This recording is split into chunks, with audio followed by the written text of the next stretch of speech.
Should be live now. Should be live on YouTube and on the virtual trading floor. Apologies for being 2 minutes late. A little hectic when someone rings the doorbell with like 8 minutes left to the market close. Anyway, I'm an associate member of T3 Trading Group, which is an SEC registered broker-dealer and a member of FINRA/SIPC. All trades placed by me are placed through T3 Trading Group. You should carefully consider whether trading is suitable for you in light of your own financial condition. Here is my position disclosure here. Traded a lot today, actually, though can't really tell based on the position disclosure. All right, switch over that formatting, and let's grab a chart, and let's jump into it. Revenge of the Apes today. I feel like it's like the, I don't know, calling it the sequel for the Wall Street Bets community probably isn't right. It's probably we're probably up to like movie number 4 by this point. But we'll chat about that. But let's talk about markets here first. Continuation here to the upside. Solid continuation. We discussed in the morning meeting today the potential for continuation. We were kind of set for a flat open. And really what I said was, if we get strong intraday continuation today, I'd be looking to hedge, to put some shorts on.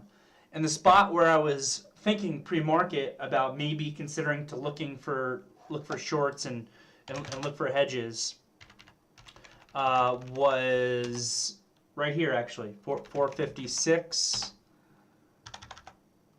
456 for, sorry, I'm just getting filled in something.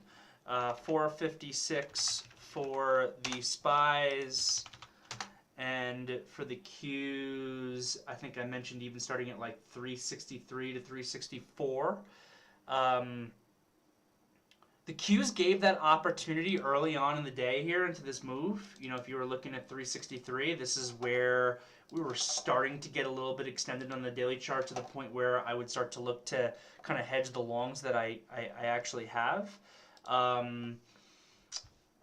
But a weird thing happened to me that's never happened to me before, actually, in all the time that I've been trading and all the time that I've been using Lightspeed to trade with, and I'm a big fan of the software, is that usually when you set an alert, when the price touches the alert goes off right away. I put an alert for this 363, and oddly enough, out of nowhere, that alert popped up at 10:15 and never actually triggered, to the point where I didn't think I put it in.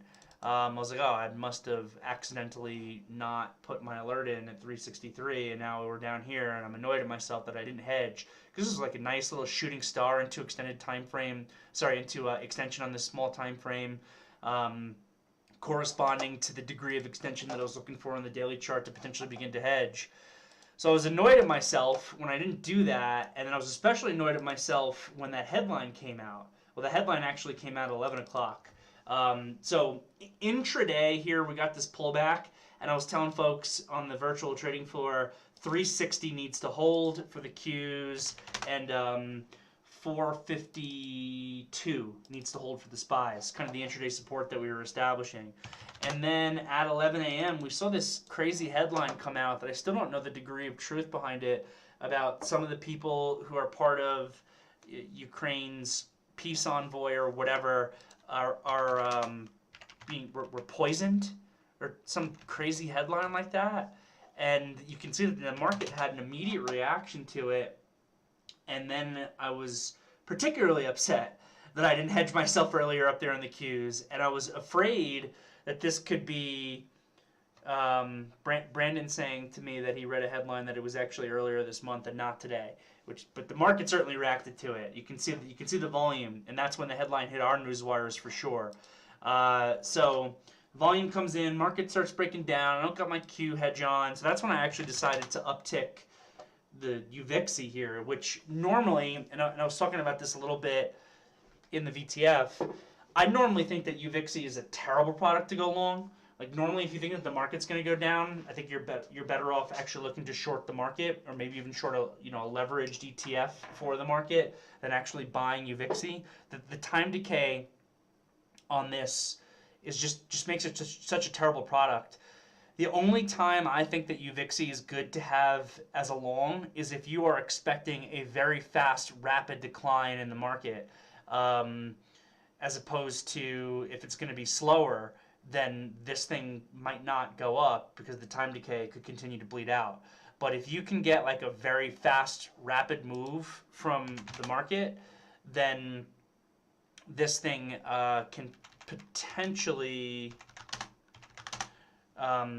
give you a really good bang for your buck. So I was like, all right, I didn't get my cues, but I'm very uncomfortable with that headline. So I bought a bunch of this UVixie, initially using this low, was able to get some sales on the way up, raised my stop to here, never raised my stop to here because no new high came in. It rolled over, I got stopped out for a gain, accidentally had the wrong stop in as far as my position size went, so still had a very, very, very small position that I held against me by the time I got back to my computer because it was a beautiful day here. I took a phone call and I decided to walk around outside, which is something I typically do not do. Typically always stay kind of an arm's length away from my computer even when I'm on the phone. And I came back and I was like, oh man, missed my stop here on UVixie on just a small piece, but it didn't matter. And the market didn't seem to care. I guess what Brandon was letting us know here is that eventually we found out that this is kind of an old headline and wasn't new. But immediately when that hit and the volume was coming in, it was definitely nerve-wracking. That's like, I don't know, sounded like some Game of Thrones stuff going on there for a minute, and it could wreck this market back down or something like that. But all's well that ends well, because we eventually recaptured that key 360 and worked our way back up. From a trading perspective today, I had like a very bland type of trading session, even though I ended up trading a lot of volume, and the Apes woke up. We identified this morning that today was probably going to be a less is more type of trading session, because we're having a flat open. We don't like flat opens. The market is extended to the upside, but not so extended that it can't continue. If the market could have really gapped up in a big way, I would have looked for shorts. If the market could have traded up a lot early, I would have looked for shorts, starting at that spot that I already mentioned for the Qs and the SPYs. If we were down a lot, so that the market wasn't extended anymore, maybe I would look for longs. But a flat open in a tricky spot, what I thought was less is more. And everything that I was in, I just kept having like break-even trade after break-even trade. Tried NVIDIA at one point today because it was relatively strong. Originally I said this morning, because of Goldman Sachs' note on semiconductors, they came out with kind of a bearish note on the space, that I was going to take a half step back from semis and try not to trade them. But then the bull flow was coming in on this NVIDIA in such a solid way, and it was so relatively strong, trading really well, that, where did I enter this thing? It was off of this pullback. I bought off of this pivot here and was able to capture this move, covered my risk plus a little bit more, and then got stopped out. So that kind of turned into a nothing trade for me. PayPal. So first of all, and I'm sorry, I keep getting slightly distracted because I'm trading a little bit at the same time as I'm talking to you guys. We saw sick movements from the growth stocks off the open, by the way. And that was actually part of our game plan, was to see where the money rotation goes.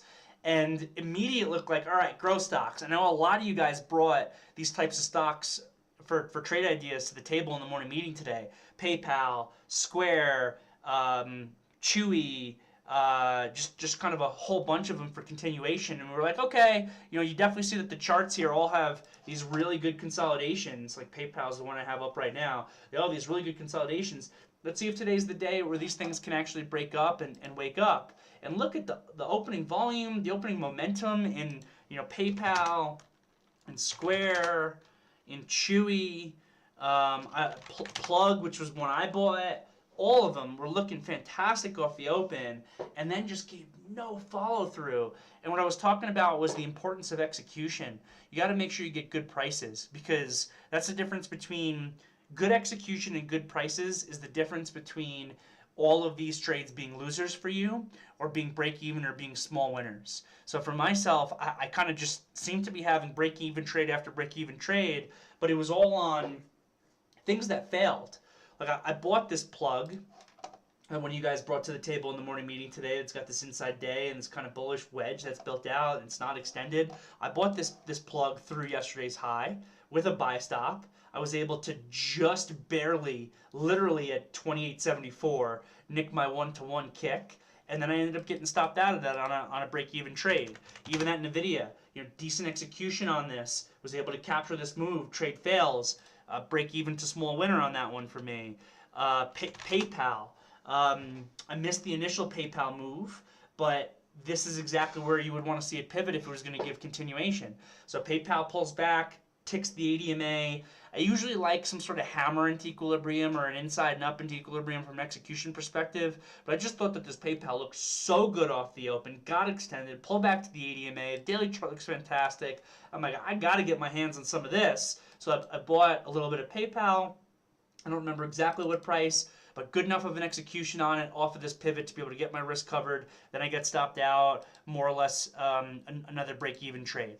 Same thing even with that UVixie. Sorry, 2, 3, 4.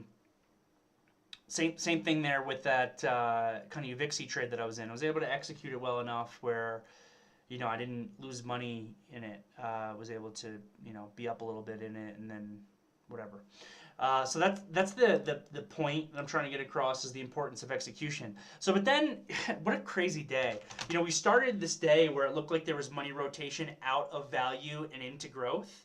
And then out of nowhere, it was like the opposite kind of happened. All of a sudden, that growth stuff stopped working, everything's breaking lows, and then out of nowhere, the memes wake up. The memes wake up, the apes wake up. They came out of hibernation or something. This AMC is up 45% right now. It's a little bit above where it closed. AMC is up 45%. Sick move off of a good pattern here. GameStop, just almost back to $200. GameStop up 27%. Bed Bath & Beyond, which has been, kind of the big one that my team and we've all been focused on, just because we actually like the fundamentals behind this one as opposed to some of the others. Bed Bath & Beyond then waking up. Bed Bath & Beyond up 17% here on this move and clearing the key $24 level. And then all the random ones started going. We started seeing flow coming in space. I guess space didn't give a move. This ANY started upticking kind of crazy. Just wild. I don't know what to make of this. I don't know if there's any bigger picture conclusion that we can draw from this for our market. To me, it's a little bit nerve-wracking to see companies that I don't think are worth these prices start going up 45% on the day on no new news. To me, that's a little bit nerve-wracking. But I can't say that this is part of a market top or something like that after our big move where the final weak hands are getting back in, just because this could potentially be day one of one of these ape type situations. And I actually hope that they drive these stocks back up, because I want to short this AMC again. I was able to do really well with AMC to the short side in 2021. And I'm not going to just jump in front of the train here, because you can get your face ripped off on this thing if I start shorting at 30, and next thing I know I wake up at 70. But I will definitely look to carefully short this thing if it's back above 30, maybe in the mid 30s. In the past, I was originally shorting this thing every time it got above 60. Then I was shorting it every time it was trading above 40. So maybe I would consider starting in the mid 30s on this thing again and seeing what it can do. But just taking it one day at a time on that, we'll assess the price action. So definitely a really interesting day today, the way it kind of played out. The opening session was tough. Initially, growth was being strong. We looked at some things, a lot of break-even trades for me. Then the market was looking really bad when that news came out, and we lost our intraday levels. And then it's like the apes woke up, and it almost kind of woke up the animal spirits of the entire market. And next thing you know, we closed at highs, and once again, we're really extended. So I'm curious to see where that short-term tactical sentiment indicator is going to be after today. I assume it's actually not going to be too cooked, because the price action was very rangy until the end of the day. But I'm going to be curious to see where that is, because we're now approaching a major resistance area. This 456 area, I guess it's more like 457 to 460, has been the big resistance for the SPYs that I've been saying for like 2 months now, that if we can really start getting above this area on a closing basis, that our S&P will go from being neutral back to being bullish. Which is just, I mean, this has been almost a straight line move up here for the market. And we still have a lot of information out there that shows that positioning is low for longs, for funds. So there's definitely ammo for this market to continue higher. But it's crazy that it's happening in the face of a yield curve that's, you know, flattening and almost inverted. I think the 5s and 10s are already inverted. 2s and 10s are getting really close. Interest rates are picking up. You know, odds of a 50 basis point hike are coming. Yet this market has just been ravaging to the upside. And a lot of that, I think, has to do with market dynamics. So, you know, I ended up having a really good P&L day today, primarily because of my swings. Not really because of my intraday trading nearly as much. Oh, pins was another break-even. I had to break-even trade in that pins today too. I had so many break-even trades today on an intraday basis. I just couldn't get the follow-through on. But we'll see. Market has definitely been strong. That's all I got. Apologies for the slight distractions of a trade that I got filled in a bunch of times. I am happy to take a look at any questions that you apes, I mean you folks, have. First thing I think I'm seeing here is from Chinggis. How do you select areas to trim the position? Sometimes I witness you trimming into the extension, or that just happens when you placed your order. So a bunch of different things I do here, Chinggis. So basically the question is, you know, how am I electing to book profit on positions that are kind of working for me? What do I do? And it really depends on what the trade is, what my game plan is, and how much size I have. I will tend to sell stock for the following reasons. One is because my trailing stop got triggered. 2 is because the stock is getting really extended. 3 is because I have a game plan, and that game plan is telling me to take some stock off just purely based on risk reward. So the risk reward says, you know, take off this, take off this amount of stock at 4 to 1 when you're 4 to 1 in the money. I'll sometimes do that.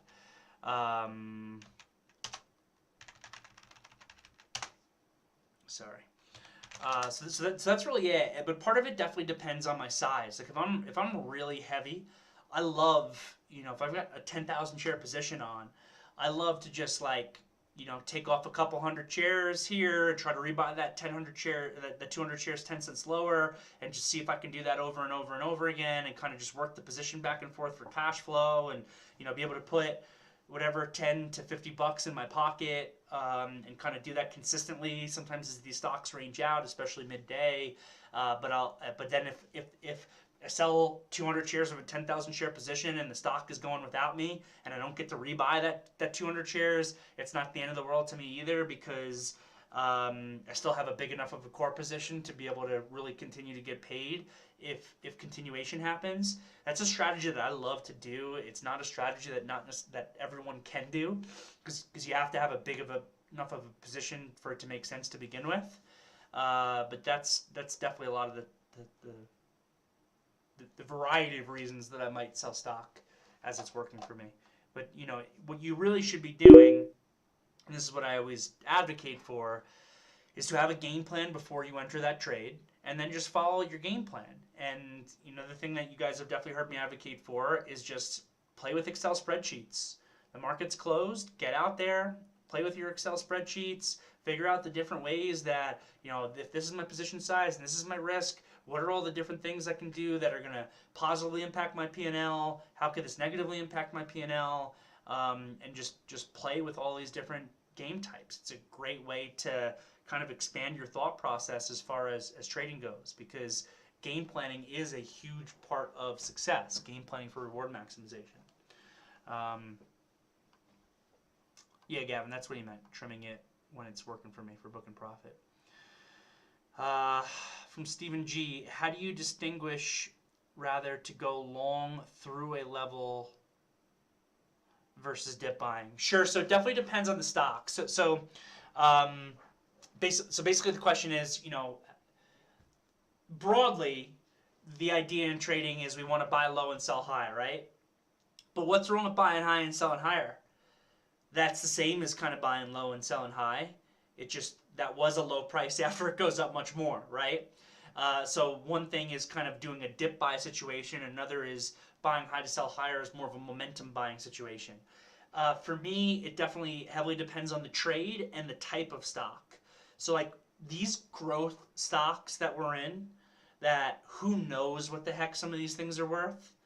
They could be worth, some of them double where they're at. Some of them maybe they belong another 90% lower, even though they've already come down 90%.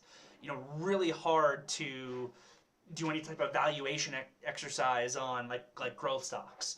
But we know that growth stocks, from a trading perspective, trade as momentum stocks, right? They exhibit characteristics of momentum when they're going. And if one of those growth stocks is going to give you a 100% move, you don't necessarily need to buy the dip. You could wait for confirmation because it's working its way higher, clearing the level, and you buy high.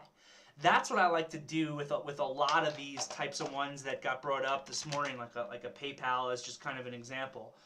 This PayPal we know has gotten absolutely clobbered on its daily chart. It's come down from 310, and this actually might not be the best example because in a lot of ways it's more of an established company than a lot of the other growth stocks that we look at. So maybe it's not the perfect case, but obviously the stock's gone from 310 to $90. It's gotten absolutely destroyed. Does this thing belong at 310? Does it belong at 90? Does it belong at 190? I really don't know. But with this degree of volatility, I can tell you from a technical perspective, this thing could bounce to 155 bucks, fill this gap, and still be super big picture bearish type of situation. So, sorry. I want the stock to confirm to me. If this thing is going to break up like what AMC did, I don't need to be buying dips in AMC. And I hate AMC. I think AMC, like I've said before, is probably worth $3. I struggle to be long this thing, and I want to be short it. I have no problem at all with people buying this thing and making money. Let me get that across, though. If you recognize this wedge here, and ideally it would have been nice if this thing went on Friday because it would have been an even better setup. If you recognize this wedge and you got stock from $22 today and you still have some from at $29, that is awesome. You're getting paid. Who cares if I think that this stock is worth $5 or $3 if you can catch a long move from 22 bucks to 29, right? But I can tell you that because I think that this thing belongs at $3, I'm not buying a dip at off $15 support. I'm not doing that. But I know this is a momentum name. If the option flow comes in, if this thing is breaking out, if the volume is giving you confirmation, that's when I really want to be looking to buy this break to see, if you can get kind of upside continuation in the stock. So I hope that helps, Stephen. From Edwin on Tilray. Yep, so Tilray has a nice inside day today. So Tilray managed to close above the highs of January 10th, and the 200 SMA is approaching. Okay, the 200 SMA I got still up here at $10.60. So I guess it's approaching it, but it still has a lot of work to do. It's above the high of, what are you saying, January 10th? Yep, this pivot point here. So sure. So this thing cleared some major resistance levels and cleared some major pivot points on the way up. Is potentially breaking the downtrend. So we want to see if we can get continuation. Do I think that there is a possibility for another leg up to highs of 11/15/2021, basically 14 bucks, back up here? Do I think that there's a possibility? Absolutely, I think there's a possibility. This is the type of stock that goes back to exactly what I was just talking about with Steven. Tilray here, I don't know where this thing belongs. This is one of the greatest examples of one of these crazy growth stocks. This thing touched $67, if I'm seeing that correctly, back in February of 2021. So just like 12 months ago. This stock, 13 months ago was at $67 in a bubble and went all the way back down to $5. Does this thing belong at $67? Probably not. Does it belong at $5? I don't know. Does it belong at $14? Maybe. Does legalization of marijuana in the United States affect this thing? Maybe. I don't know. Those are all those variables. I can't tell you where this thing belongs. It's a pure speculative stock. When you're getting involved in some of these companies that don't make money, and I don't know Tilray's fundamentals specifically, I'm going to operate under the assumption that they are a money-losing company. The idea here is that they can grow into being a real company. So I have no idea where this thing belongs.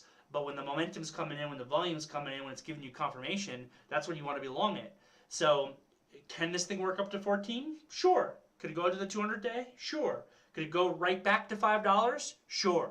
So it comes to recognizing the trade setup and managing the entry, making sure you're getting in on the right day. This is the type of stock I want to buy high to sell higher, and I want to make sure I have my stop losses in place, because I could see this thing back at the 200-day or even back at $14. I could also very easily see this thing back at 5. So which way is it going to go? Is it going to go to 5? Is it going to go to 14? No idea. But let's watch for our setups. Inside day, still some extension.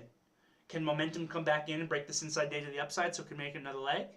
Does it need more time because of the upside extension where it builds out a bull flag or a bull pennant and that becomes another setup for an upside leg? Maybe. That's what we'll look for. Or does this thing just break the inside day to the downside, lose the pivot from the high volume day 2 days ago, put all these people out of the money, all those people are then out of the money and it's working its way back down to 5. That could happen as well. So take your trades. They're trading vehicles, these types of things that can potentially give huge movements. Let the setup come to you. If this inside day breaks up tomorrow on good volume, good momentum, it could be a good long trade for a move back to $10, $11. If this thing breaks to the downside and you weren't long from the first day, you probably got to be making sure you're getting stopped out and looking to reassess. So that's how I think we want to be thinking about these types of growth stocks. Damien asking which headline I was referring to. The headline of the Russian oligarch and the Ukrainian peace negotiators getting potentially poisoned. Robert posted it there.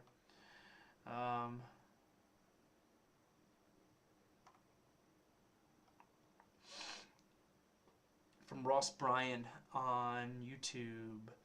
Looks like declining volume on the Qs over the last 2 weeks. Any thoughts? Yep, someone was asking the same question last week in an afternoon meeting, so I'm happy to give that same answer and happy to go over that again. Volume is confirmation. We don't need volume for a stock or for the market to go up. Volume is confirmation. One of the biggest complaining points that people had back in 2013 and 2014, when a lot of CNBC pundits and whoever else were saying that we're going to get a double bottom and a double dip recession, and that you almost can't even see the financial crisis anymore, especially not in the Qs. There it is. Back in 2012, 2013, remember this dip coming in here? Everyone was saying we need to retest this March 2009 bottom, and it didn't happen. The biggest complaint, you can even still kind of see it in here, the biggest complaint when this market was working its way back up at that time was that it was doing it on no volume. That's what everybody was chatting about, no volume. Volume is confirmation. We don't need it for the market to go up. I do like volume, but it is also very true that markets tend to trade on lower volume on the way up than on the way down as a general rule. Also, as volatility dies down, volume should die down. And the other thing that I think is notable is that, yeah, we have declining volume here, but is it declining volume or is it just more of a return to normalcy?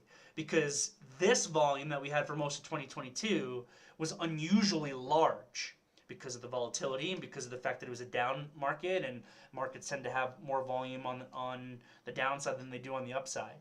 So is it notable? Is it worth keeping it in the back of your brain that the volume is declining here at this point? Absolutely.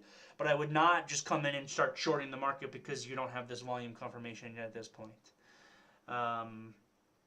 Because again, for right now, it's a return to normalcy. Let's see if volatility begins to compress a little bit. Because if volatility compresses, this volume should continue to further go down, and that would actually be broadly bullish. Like if you follow Pat's morning note here in our virtual trading floor, you know, he's been chatting about how you've got these funds out there that basically what they do is they decrease leverage as volatility goes down, and then they increase that leverage as the volatility goes up.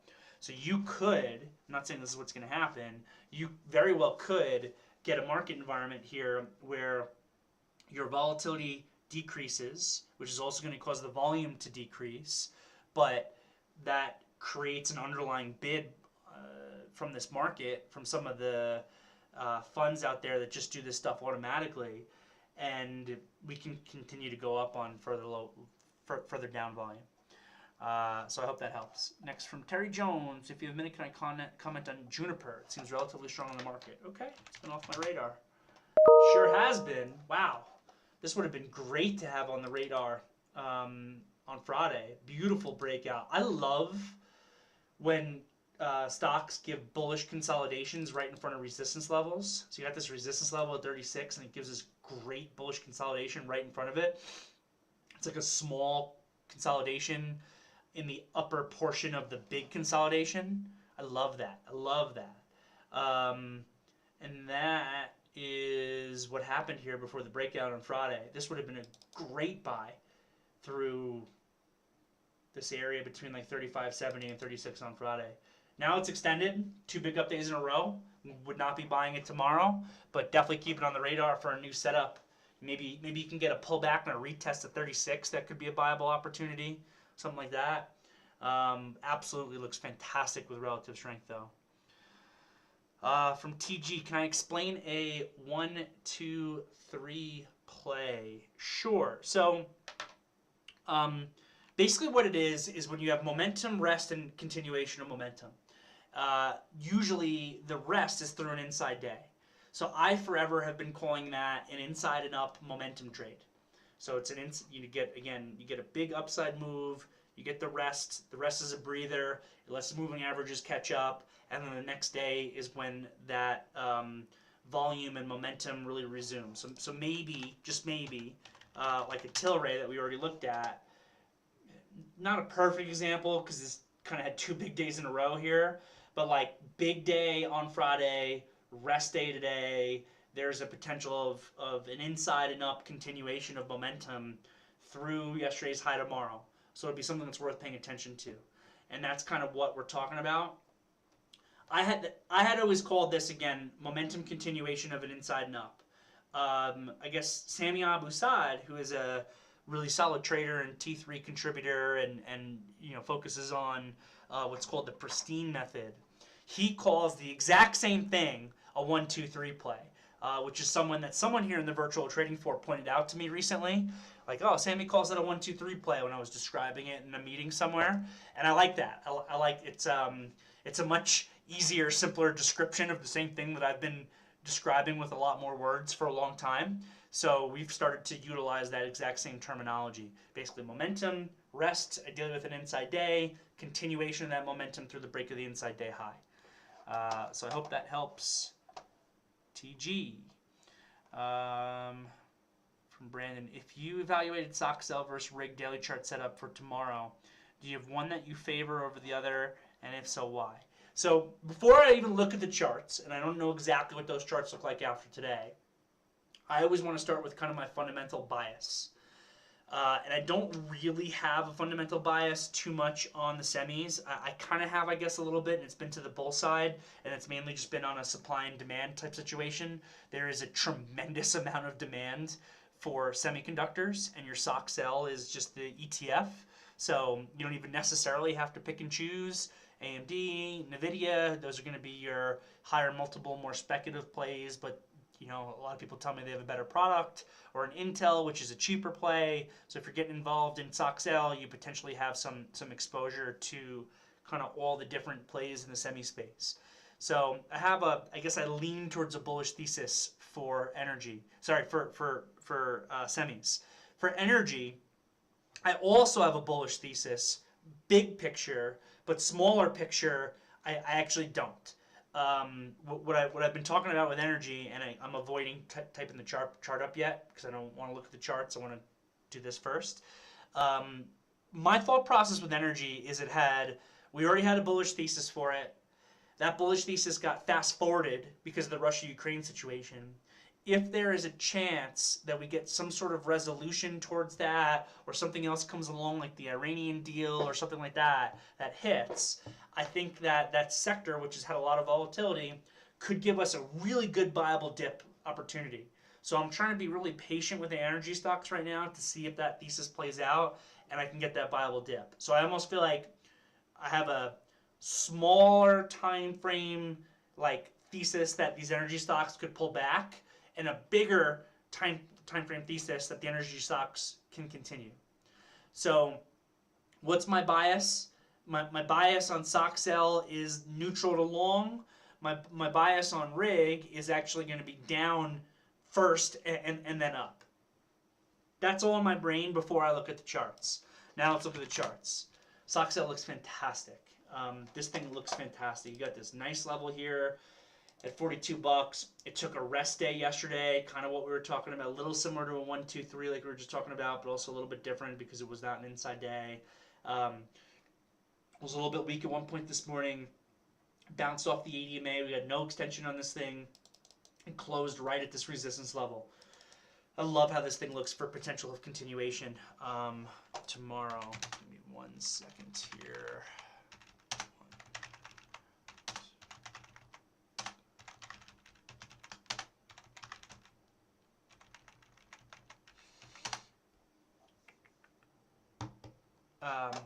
So I love how this thing looks. It's like a rig. So here's an example of that 1, 2, 3 play, right? Great momentum volume 2 days ago, taking a rest today. You could get continuation of the upside. This looks great too, to be totally honest with you. You know, I would wait for confirmation by this thing breaking the inside day to the upside. $4.80. Brandon, do we have to pick and choose? Do we have to pick and choose? Because I really like them. I like them both. They're a little bit different, but I like them both. I think both, yeah, they're very different plays for sure, you know, technology versus the oil space. This goes back to all of the other, got you.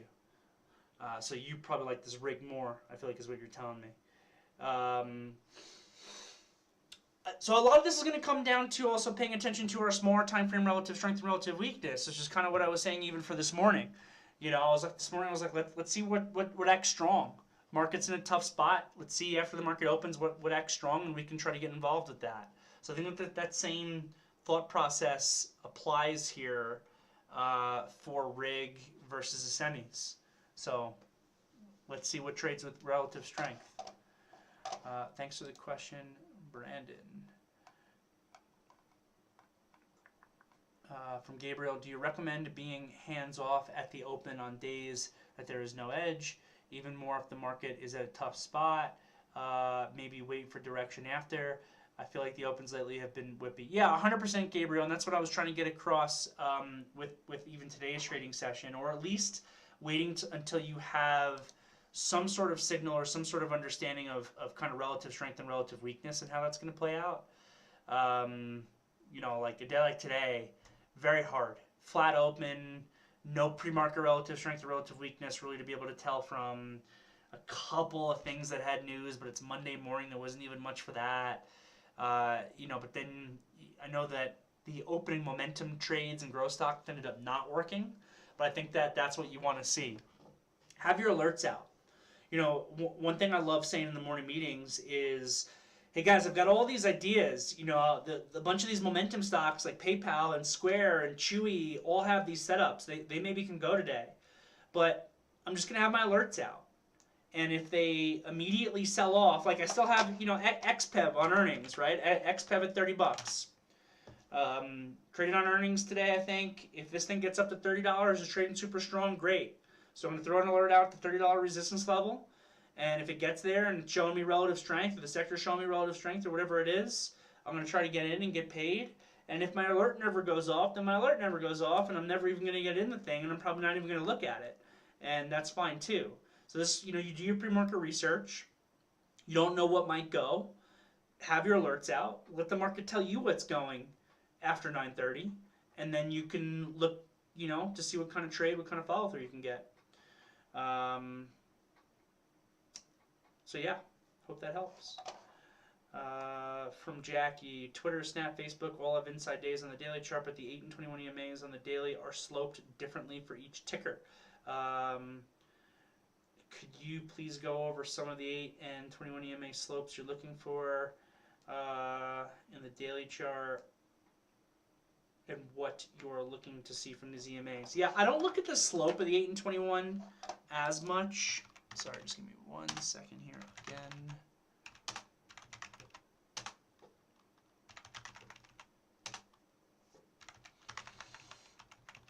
Yeah, I don't really look at the slope of the 8 and 21 as much as I look at where the stock is trading versus kind of the location of the stock. So let's go to your examples here. So Facebook, these just crossed. They're pointing up. Facebook's been trading really well here recently. Got a lot of good bullish flow above this 220 resistance. Facebook is looking pretty good. Let's take a look at Snap that you mentioned. Snap here is similar situation. 8's above the 21. It's been trading better. The slope is not as high up as with Facebook. That doesn't really matter to me that much, though, in this case.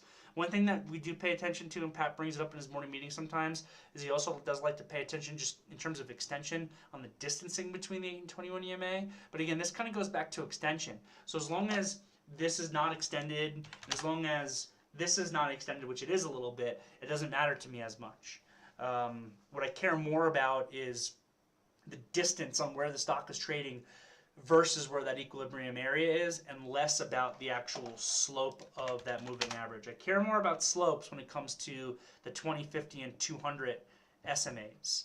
That is what I'm paying more attention to. And this Twitter, sloping wise, kind of looks a little bit similar to Facebook. This looks really good though. I like this bullish consolidation. This actually looks a little bit less extended than Facebook does. Inside day to day. Yeah, let's keep all these on the radar for tomorrow to see if they can give some sort of upside continuation. Thanks for the question, Jackie. Okay, gang. It looks like I got through the questions. It's almost 5. Monday today. I hope everyone navigated the market well. It was a little bit of a tricky day, but we were prepared for it.